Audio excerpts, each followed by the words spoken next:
Bonjour à toutes et à tous, bienvenue de JVAGT Sport, salut Pierre. Salut Clément.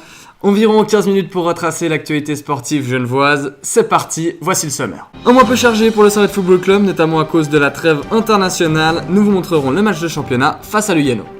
Également les classements des autres clubs genevois dans les autres ligues. Et en hockey, le Genève Servette commençait le championnat de LNA, le match contre Zug y sera, en résumé. Après, en waterpolo, notre reportage sur ce sport méconnu du grand public qui mérite une plus brillante reconnaissance. Tennis, la demi-finale de Coupe Davis, Suisse-Italie se tenait à Palexpo. Nous étions bien évidemment présents. Et comme d'habitude, les infos suisses en fin d'émission. Le Servette Football Club avait un programme allégé lors de ce mois de septembre avec seulement 3 matchs joués. Nous avons donc décidé de vous proposer le match face à Lugano en résumé du 15 septembre dernier. C'est Lugano qui a ouvert la marque dans ce match au stade de la Praille et c'est Marco Basic qui libère les Tessinois à la 67e minute sur une tête, sur un coup franc. Nous apprécions la précision du tireur et la précision du buteur.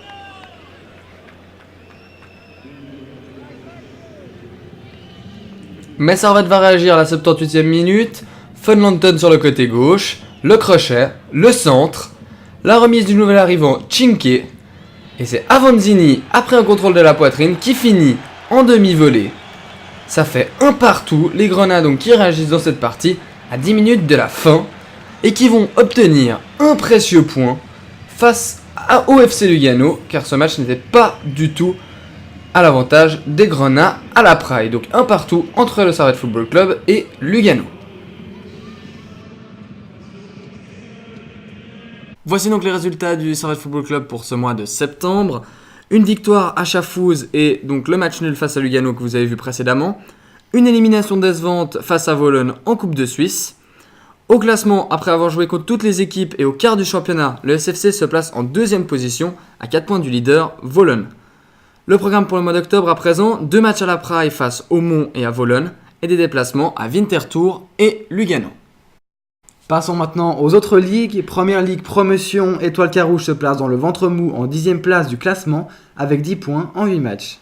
En première ligue, après 7 matchs, Lancy est 7ème avec 11 points et Mérin est bon dernier avec seulement 3 points au compteur. Pour finir, en deuxième ligue inter, Col-et-Bessy et UGS dominent le classement, alors que Bernay, Plan-les-Ouates, Verrier et Vernier se placent en deuxième partie après 7 matchs.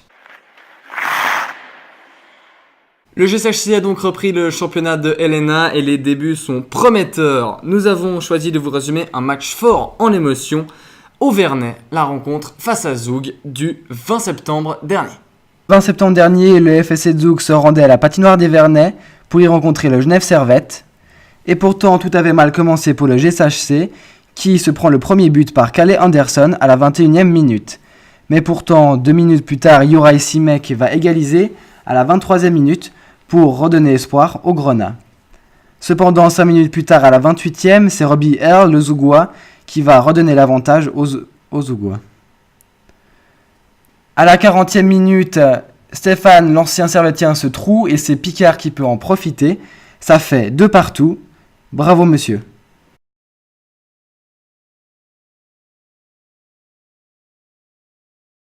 Trois minutes plus tard, c'est son coéquipier Daniel Rubin qui va redonner l'avantage aux Servettiens pour mener 3-2. À la 43e minute, il est aidé par Roman Lefel et Tom Piat, les deux acolytes qui sont en forme ces derniers temps.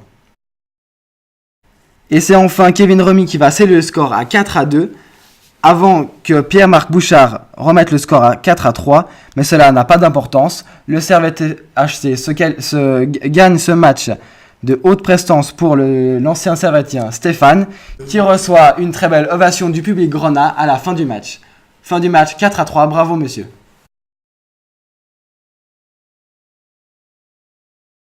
Belle performance également pour les Genevois avec la victoire contre Zurich et contre Fribourg. Seul ombre au tableau, la défaite à Malais 5-1 contre Lausanne. Au classement, les Aigles pointent au 4e rang après 7 matchs, à 4 points du leader Davos. Pour le programme, le dernier match de poule du Champions Hockey League contre Briançon est aujourd'hui le 7 octobre. Et il y aura bien sûr la suite du championnat. C'est l'événement qui a fait la une de tous les journaux. L'équipe suisse de Coupe Davis est en finale. Roger et compagnie se sont qualifiés avec brio face à l'Italie et retrouveront la France en finale. Retour en images sur un week-end historique et riche en émotions pour Swiss Tennis.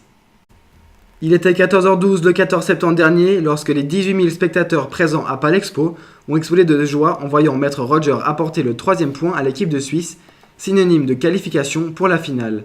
Le Balois s'est détaché de Fabio Fognini en 3 petits sets, 6-2, 6-3, 7-6, et a qualifié sa nation pour la finale de Coupe Davis. Le Suisse a eu le droit à une ovation méritée de la part des spectateurs et peut ainsi continuer de rêver du saladier d'argent, seul trophée manquant à son palmarès avec le titre olympique en simple. Auparavant, Federer avait glané le premier point en s'imposant le vendredi face à Bolelli, 7-6, 6-4, 6-4, tandis que juste après, Stanislav Wawrinka avait offert l'avantage à la Suisse en s'imposant contre Fognini 6-2, 6-3, 6-2. Mais la Suisse a dû attendre le dimanche pour s'ouvrir les 3 points puisque la paire Wawrinka-Chiudinelli s'est inclinée le samedi en double face à la paire italienne. La Suisse peut maintenant rêver de titres, mais il faudra passer l'obstacle français qui les attend à Lille du 21 au 23 novembre prochain sur une surface où les Helvètes ne partent sûrement pas favoris, la terre battue. En attendant ce match au sommet, les 2 joueurs suisses passeront par la tournée asiatique, le Master 500 de Bâle ainsi que le Master de Londres. Ils auront ensuite 2 semaines pour préparer au mieux cette finale que toute la Suisse entière attend. Et maintenant le reportage de notre émission avec le water-polo aujourd'hui à l'honneur. Nous avons décidé de suivre pendant une journée le Carouge Natation et plus précisément sa section du water-polo pour une journée qui restera mémorable. Citez-moi un joueur professionnel de water-polo. L'énigme est presque impossible à résoudre tant ce sport est sous-médiatisé en Suisse et en Europe occidentale en général. Pourtant, cette discipline se jouant à 11 contre 11 fut le premier sport collectif à entrer dans le giron olympique en 1900. L'occasion était donc en or de présenter ce sport spectaculaire au public genevois à la piscine de la Fontenette.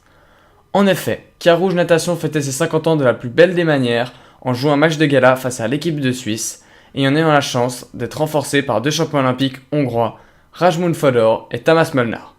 Ce qui est certain, c'est que les joueurs carougeois ont apprécié. Ça fait quoi de jouer contre des multiples champions olympiques ?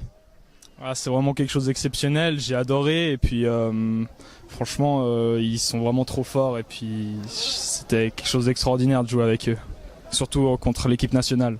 Les locaux se sont imposés 13-10 grâce à l'apport de leur star, contente d'être présente.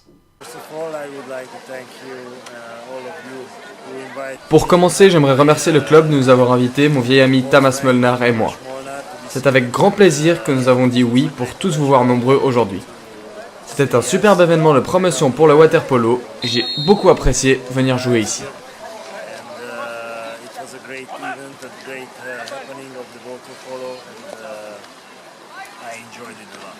Un tournoi constitué d'équipes de jeunes était également organisé en mémoire de 2 juniors disparus tragiquement en 2009. Cette compétition fut remportée par l'équipe d'Autriche U17 devant Milan et Malaga. Intéressons-nous maintenant à l'équipe carougeoise. Comment se porte-t-elle ? Se porte très bien, la saison dernière on a fini 3e, on a joué les playoffs et puis on a échoué aux portes de la finale et justement l'année prochaine ce qu'on veut c'est aller en finale et gagner pour monter en Liga. Samuel est un espoir du water-polo à l'heure actuelle, évoluant déjà à haut niveau si jeune. Là je joue actuellement dans la première équipe de Carouge en Ligue nationale B dans le championnat suisse et actuellement ce qu'on aimerait c'est monter en Ligue nationale A et puis pour ça il faut encore travailler, s'entraîner et puis gagner des matchs. Pourtant, il y a quand même un monde d'écart entre le niveau en Suisse et en Hongrie par exemple. Rajmund Fodor, joueur professionnel et plusieurs fois médaillé d'or olympique, nous en parle.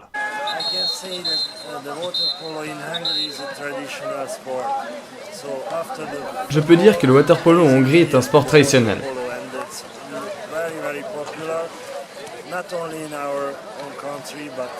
Juste après le football, il arrive en 2e position des sports les plus pratiqués.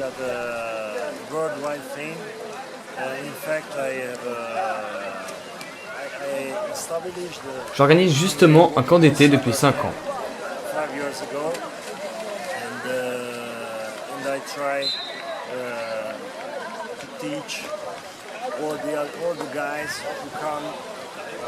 J'essaye d'enseigner à tous les joueurs participants en leur montrant les gestes techniques de base pour pratiquer ce magnifique sport.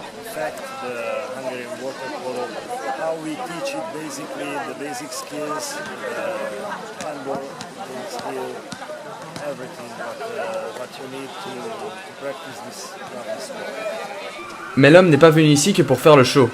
Il est également présent pour faire découvrir ce sport aux Genevois.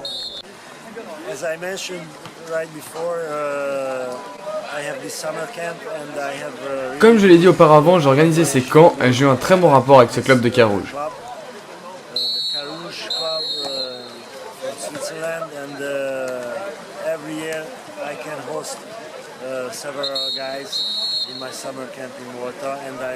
Chaque année, j'accueille quelques juniors chez moi pour mon camp et je suis très content de garder ces excellentes relations avec ce club et cet endroit magnifique. Pour lui, le niveau de l'équipe nationale suisse n'était pas important. Il est venu pour d'autres raisons qu'il nous explique.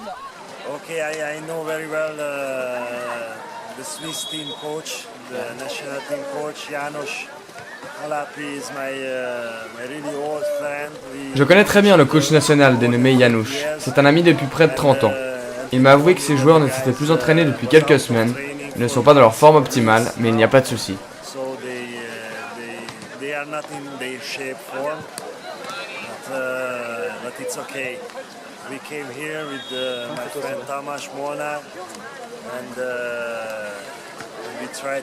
Nous sommes venus avec mon ami Tamas pour aider Carouge à jouer le mieux possible et pouvoir montrer un excellent match aux spectateurs présents.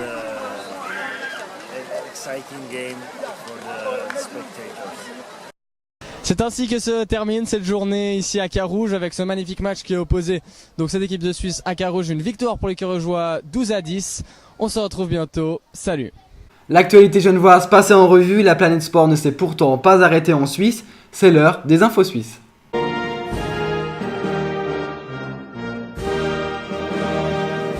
« 1er septembre, en tennis, Belinda Bencic se qualifie pour les quarts de finale de l'US Open. Elle est la plus jeune joueuse à s'être qualifiée depuis la Tchèque Vaidisova. Elle échouera pourtant en quart de finale contre la chinoise Chuai Peng. Grâce à cette remarquable performance, la Suissesse fait un bond de 25 places pour se positionner au 33e rang mondial. 2 septembre, doublé suisse en VTT. La Suissesse Stirnemann s'impose devant sa compatriote Hindergrand en cross-country. 3 septembre, les VTTistes suisses de cross-country décrochent l'argent par équipe aux mondiaux de Lillehammer en Norvège. La bande de Nino Schurter et Yolanda Neff ont terminé derrière la France avec 45 secondes de retard. Ce résultat est d'autant plus remarquable que Schurter, dernier relayeur, s'était lancé en 6ème position. 5 septembre, toujours en VTT, 2 jours après sa médaille d'argent en équipe, Yolanda Neff devient championne du monde de moins de 23 ans. C'est la 3e fois que la Suissesse parvient à décrocher l'or mondial. 8 septembre, l'équipe de Suisse de football qui débute ses qualifications pour l'Euro 2016 sous l'ère Petkovic monte sa rentrée en s'inclinant face à l'Angleterre 2-0. Malgré un match plaisant, la Nati devra faire meilleure impression le 9 octobre face à la Slovénie. 13 septembre, fraîchement champion d'Europe en 400 mètres haies, Karim Hussein bat son record personnel en 48 secondes 47 centièmes en prenant la 2e place de la Continental Cup à Marrakech, une performance qui place la tête suisse en 4e place mondiale. 16 septembre, l'équipe de Suisse de football féminine, cette fois, termine en beauté ses qualifications pour le Mondial 2015 au Canada en pulvérisant Malte sur le score sans appel de 5-0. La Suisse termine son parcours avec un total de 28 points sur 30 prenables. Elles peuvent donc commencer à rêver d'une belle performance au Mondial. Bonne chance à elles. 22 septembre, en cyclisme, au championnat du monde de Ponferrada en Espagne, le grand espoir du cyclisme helvétique Stefan Kung s'est paré du bronze dans le contre-la-montre moins de 23. Et pour terminer, une nouvelle qui ravira tous les fans de Moto 2. Dès la saison prochaine, 3 pilotes suisses, Thomas Luthi, Dominique Egerter et Robin Mulhauser, sont réunis dans la même équipe et formeront donc une Dream Team suisse. Merci en tout cas d'avoir suivi cette émission. Merci à vous. Pierre pour ta collaboration et à bientôt pour de nouvelles aventures. Ciao. Salut.